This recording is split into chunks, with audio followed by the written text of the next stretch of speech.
There was to be no rest for the Charlton side as they travelled to Kenilworth Road the following day to take on Luton Town.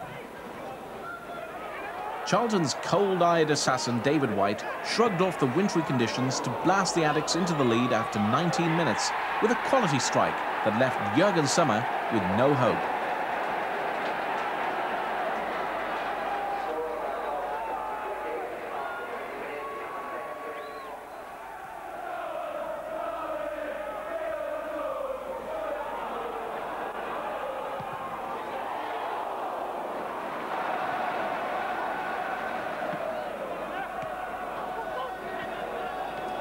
Charlton were denied a more convincing win after Carl Lieburn's shot rebounded off the woodwork. Leaving the final score, Luton Town 0, Charlton Athletic 1. On the 7th of January, the Charlton side were embroiled in third-round FA Cup action, playing away to a Chelsea side that included Addicks old boy Scott Minto. Keith Peacock's son Gavin did the early damage against his dad's club when Charlton's defence froze in anticipation of a penalty decision after Bennett's challenge on Spencer. Scott Minto was ruthless against his former club, setting up the Blues second with a perfectly placed set-piece cross to Frank Sinclair. John Spencer completed the rout with 11 minutes remaining, outpacing the Charlton defence, then seizing on the rebound from Mike Salmon's save. Returning to league action the following Saturday, Charlton fans were in for a veritable goal bonanza as their team played at home to Derby County. Charlton this season have tended to produce their better forwards later in the first half and during the second, but sometimes they don't have to wait. As we talk, it's White, straight in, flick on, as we were saying. White found the space, and once he's inside the box, that's it. There's no missing. 23 minutes of the first half. Derby County gave him some space at the back, and that's what White loves, a little bit of space inside the box, and he quickly puts that one away. Derby, a deep throw. Kavanagh, cleared by Mortimer. As far as Carsley. There's Gabardini trying to get in, and backing at the back. Craig Short, the captain. Ball just bounced at his feet, 6-yard box. And virtually dead on 30 minutes. He's brought them back into it. I said that County had pushed everybody forward, we're opening up, and they did that. Robson once again, still keeping everybody forward, just Bennett and Mortimer back at the moment. Chipped in, Lieburn for the flick on, he gets it there, it's got at White's feet. It's Lieburn once again, over the back head, in the goal! An overhead kick from Alan Pardew. The ball just landed free overhead, it went in off the post. Exactly 14 minutes. And on the 6-yard box, Pardew just going over his head. Right foot, he just caught sideways and in off the post. Walsh again, good tackle again, battling hard. Pardew to Lieburn. White, taken by 2 players, the referee said play on. Well positioned to give that decision. And Charlton trying to get away from the back four, they do, to Lieburn.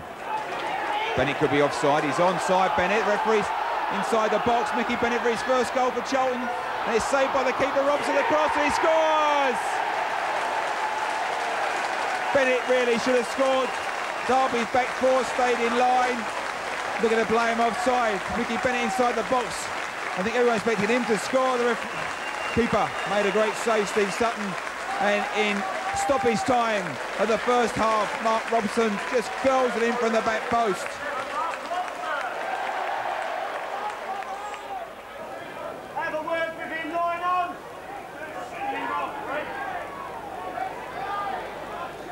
So Derby County got a free kick, chipping into the box, in for Short, trying to nod it on Gabardini, and a very early reply.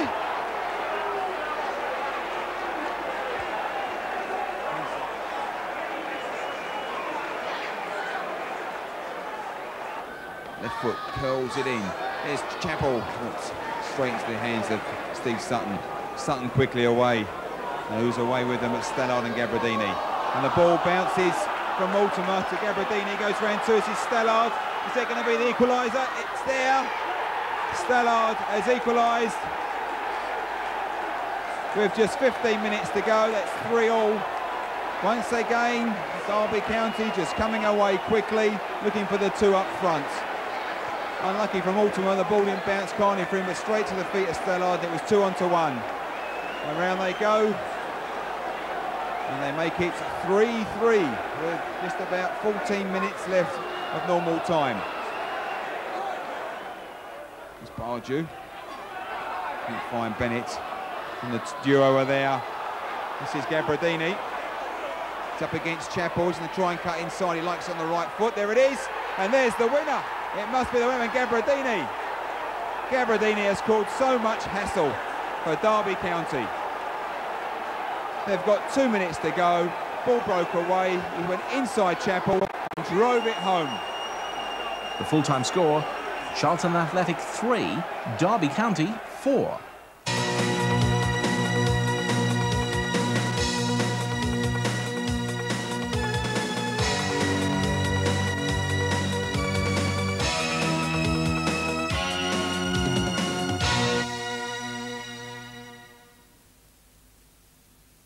On the 21st of January, no less than 27 matches were called off due to torrential rain. The Addicks away game with Bolton was one of the few to go ahead, but Charlton fans were left wishing it too had been a victim of the weather.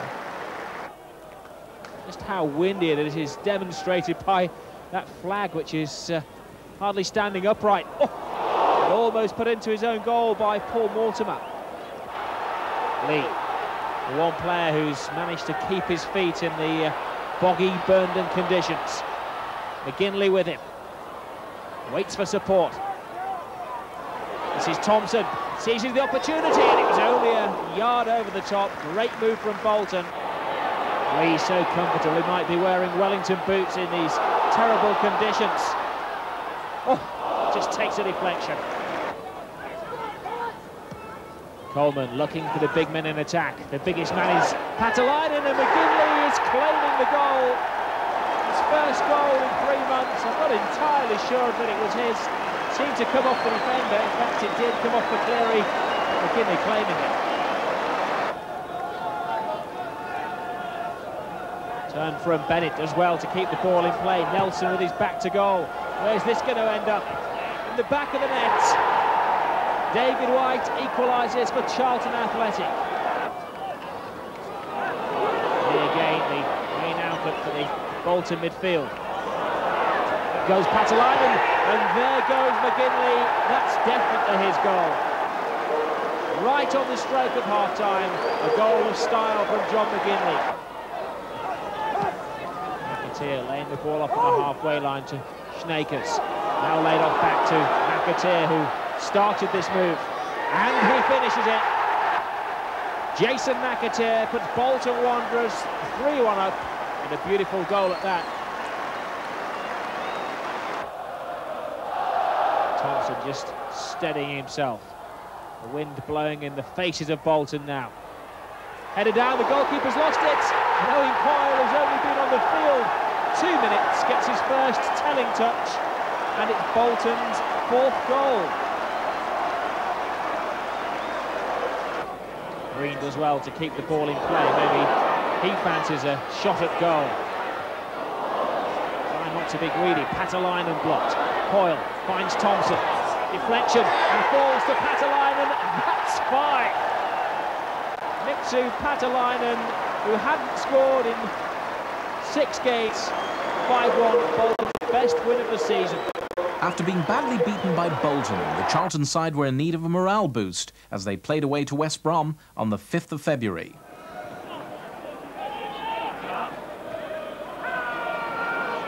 Mortimer toiled very hard in the first half. And through it goes here for Nelson. And the defender slipped, and yet Nelson still got the chance to play himself in and drive in a goal. Gary Nelson for Charlton Athletic. And Charlton get the lead that their footballers deserved with Gary Nelson's first goal since one against Tranmere back in November. The captain coming inside, couldn't quite hold it, greasy ball maybe, but he's done well in the first place, I feel, because that was clever. The dive in of Little Wall defender was rather silly, I felt. and then he's come across Raven, and he's whacked that ball firm and fiercely, and Stuart Naylor couldn't hold on to that. And I think it's a just reward, really, for Charlton, who've been the more solid side and have passed it more sensibly and more effectively. Having finally shaken off their TV jinx, the Addicts' next match was at home to Sunderland. Charlton win the throw. Back with Brown. Charlton trying to build a game, playing across the front. Bennett looked to be penalised, but he won it. Left foot driving coming up. This bounce free of the keeper. And battle between White there and Gary Bennett. And Bennett winning the battle and pushing it out for Charlton's first corner.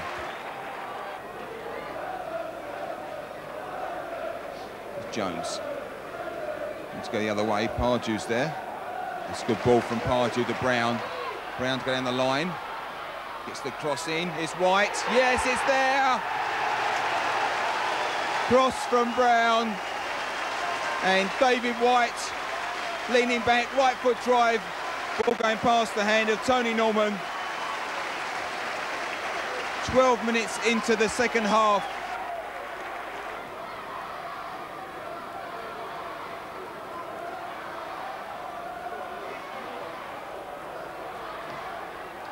Comes Sunderland through Gray, it's there.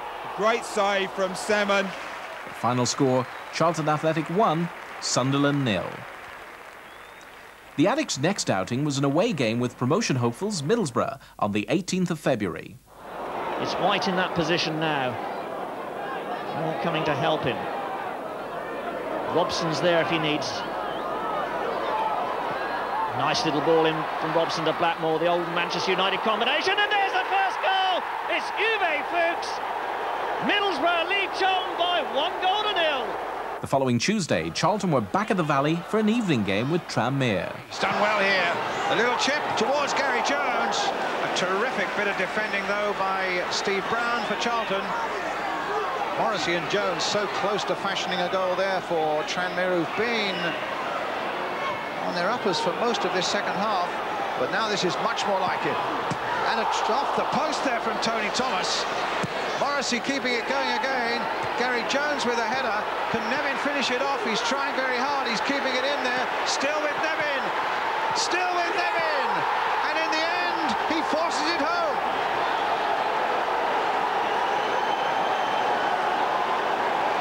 What an extraordinary turnaround. After Charlton had played so well and had threatened so long, the little man who captains Tranmere, formerly with Chelsea, formerly with Everton, after it had been come back off the post from Thomas's shot. There's Nevin. There's his first go. He's up on his feet again. There's his second go. And there's his third go. And it finally reaches the back of the net, and Tranmere go into the lead. The final score, Charlton Athletic 0, Tranmere Rovers 1.